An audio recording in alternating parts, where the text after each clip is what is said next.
Just if I can respond, I know you're frustrated, but so am I. Let me tell you why I'm frustrated. Senator Coons came to me, I think with Senator Booker, and say, listen, Trump's saying some pretty wild things about Mueller and the Russian hoax and all that good stuff. And I said, yeah, he needs to knock it down a notch. So we introduced legislation, myself, Senator Tillis, Senator Grassley, with Democrats, to let the president know that we believe Special Counsel Mueller should be allowed to do his job, and you shouldn't fire him or any other special counsel unless you have cause. The president believes he and his family were abused by the system. He's pissed off. He thought the whole thing was a hoax. I listened to what he had to say, but I trusted Mueller to do his job. We were able to get Mueller to conclusion.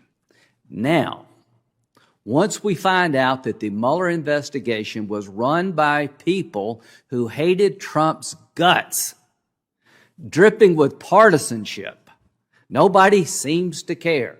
Well, we can't figure out if their hatred for Trump had any effect on their actions. Well, I don't think you have to be that smart to put the puzzle together, but we're going to keep trying. And Mr. Horowitz said he didn't know if the senior top-level officials of the FBI knew about the subsource disavowing the document, but that's something you would want to know. It matters to me whether or not the number 2 guy at the FBI, Comey himself, knew the document was no longer reliable and kept using it.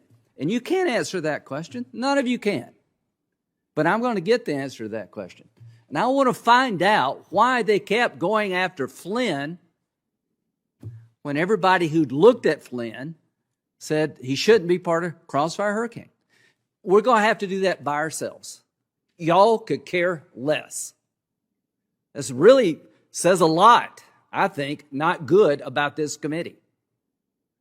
But having said that, we're going to go wherever the evidence takes us, and I'm going to try to answer some basic questions about how I got so off the rails and try to explain to the public why the FISA court was so upset. And I don't know if anybody's going to go to jail.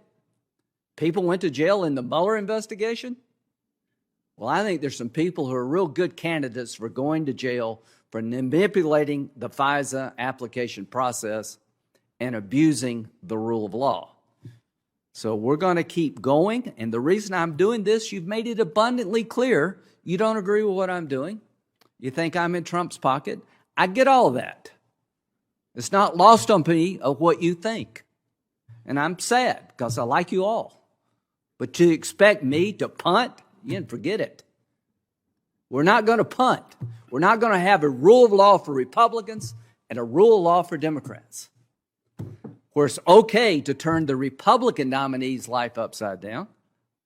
And when you find out there was abuses in that system, not to ask questions how that happened and make sure it never happens again to anybody. So we're going to keep pressing forward. And the reason I'm doing the subpoena is because it's clear to me you're not going to help me.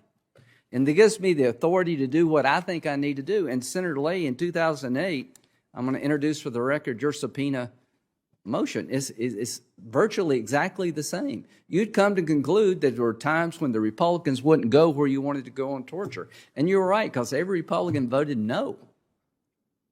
I just now know up front, I'd be an idiot to believe that you're going to help me. You're not.